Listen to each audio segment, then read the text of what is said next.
Humanity has stepped into the unknown simply by failing to take effective action to stop climate change. We will soon pass tipping points that will destabilize the climate for centuries. Sea level rise is one of the most dangerous consequences. Only Bangladesh is likely to suffer more than the Netherlands.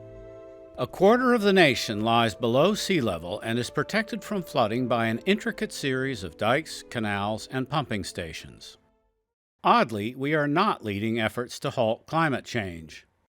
The worst effects are centuries in the future, but sea level is already rising.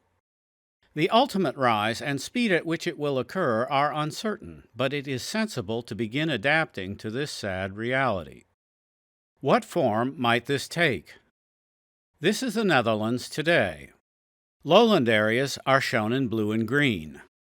Uplands are yellow and orange, but comprise only half of the nation's land area. The dikes were designed to accommodate some rise in sea level, but as early as 2100, this will become inadequate to protect the lowlands from flooding unless strong measures are taken to stop warming. Raising dikes beyond a further 1 or 2 meters is impossibly expensive. How will the Netherlands adapt to this threat? We will have to move the lowland population into the limited upland areas, which lie mostly in the south and east of the nation and far from the big cities.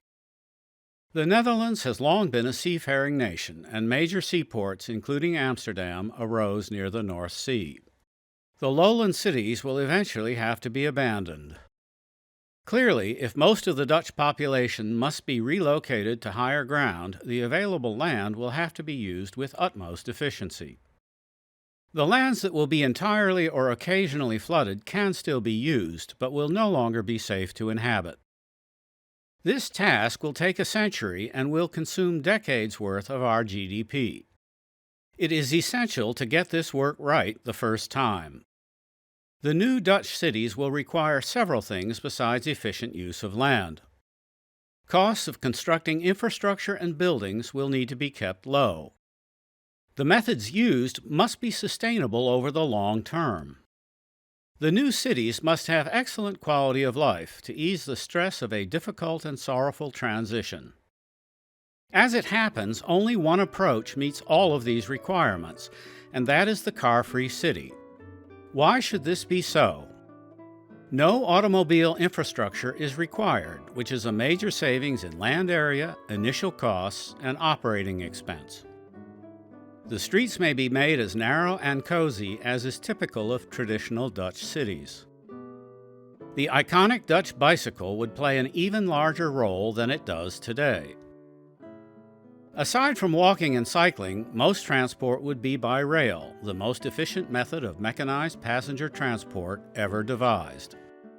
Dutch trains already run on sustainable electricity. Energy use can be minimized simply by building traditional Dutch row houses, which are relatively inexpensive and which minimize the exposure of exterior walls to the chilly Dutch winters. Cities must be fireproof, and this requires masonry construction, which is usual here. Brick is the traditional material, and I propose a return to its use. Concrete is too energy-intensive for routine use, and it only lasts a century. Finally, car-free cities are the ideal hearth for forging and maintaining a strong sense of community. This will be much needed during the arduous transition. So, if the Netherlands needs to move most of its population out of harm's way, there is no better or cheaper way than to build car-free cities. At traditional Dutch urban densities, plenty of green space would remain. These cities would enjoy an even higher quality of life than characterizes the nation today.